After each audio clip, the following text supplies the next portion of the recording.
आपल्या सर्वांचं लाडकं नेतृत्व आदरणीय अतुल दादा, स्टेजवर सर्व सन्माननीय मान्यवर आणि मोरी खोरत गटातील जिल्हा परिषदेच्या विजयी उमेदवार सौ कल्पनाताई आणि पंचायत समितीचे संभाजी दादा आणि आमचे प्रगती, खरं तर सर्व मतदार बंधू भगिनींचे मनापासून आभार मानते. कारण 2007ची पुनरावृत्ती आपण सर्वांनी केली. खरं तर मी इथून 2012 नंतर राजकारण खूप कमी केलं, कौटुंबिक जबाबदाऱ्या. कारण आता या 2-3 दिवसात फिरल्यावर लोकांनी बऱ्याच विचारणा केली, शारदाताई कधीच दिसल्या नाही. परंतु माझ्या दिरांचं अकाली जाणं आणि सासू सासऱ्यांची दिरांची सगळी जबाबदारी, त्यामुळे थोडीशी मागे गेले.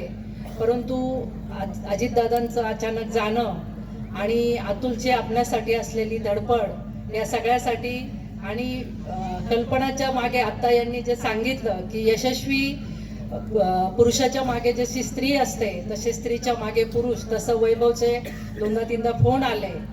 आणि हे खरं आहे की सावित्रीबाई तयार होतीलच, परंतु असे ज्योतिबा तयार व्हायला पाहिजे. तसं वैभव तुझं मनापासून खरं तर, कारण तुझ्या याचं चीज केलं आणि कल्पनाचंही नेतृत्व. खरं तर सगळ्या उमेदवारांमध्ये तुलना केली तर तुलनात्मक दृष्ट्या कल्पनाचं पारणं जड होतं. परंतु शेवटी जय पजय. आता प्रगतीताई थोडक्यात आपली हुकली, परंतु प्रगती शेवटी आजचा हे पराभव मान्य करून पुढे चालत राहायचं, समाजसेवा करत राहायची. ज्याप्रमाणे अतुल बेनके साहेब आमदार नसतानाही जसे आपल्याला आपण बंगल्यावर गेलो की साहेबांचा फोन असायचा, मी वल्लभ बेनके बोलतोय, तसं अतुलचं नेतृत्व आहे.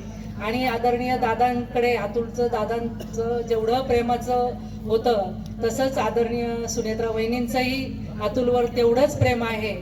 अतुल, मी या दोन्ही उमेदवारांच्या बाबतीत सगळ्यांच्या मनातलं मागणी करेल की जिल्हा परिषदेला पुढे आपल्या गटाला अजूनपर्यंत एकदा पूर्वी नेतृत्व दिलं होतं, परंतु एक चांगली संधी आपल्याला मिळू शकते. आणि तू जर वजन टाकलं वहिनींकडे तर कल्पनाताईंच्या माध्यमातून आपल्याला एक चांगली संधी मिळू शकेल. संभाजीदादांना सुद्धा आपण संधी देऊ शकतो. तर सभापती पद जर आपल्या गटाला मिळालं तर खूप चांगलं राहील, अशी सर्व महिला प्रतिनिधींच्या आणि आपल्या सर्व गटातल्या लोकांच्या वतीने तुझ्याकडे मागणी करते.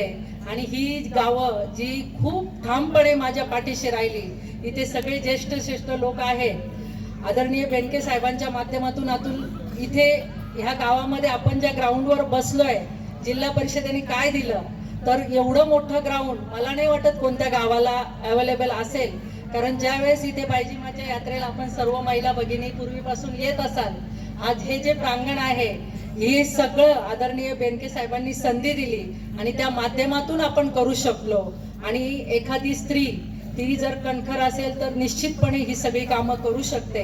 आणि कल्पनाच्या मागे आपण सगळेजण उभे आहोत. कल्पना काही झालं तर अतुल आहे, आम्ही सगळे आहोतच.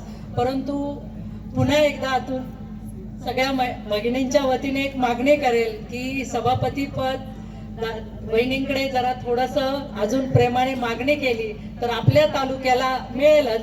तालुक्यातल्या 5ही महिला खूप हुशार आहेत, पण त्यात माझी जास्त मागणी राहील का अनुभवही सगळ्याच आहेत, परंतु कल्पनाला ती संधी नक्की आपण द्यावी.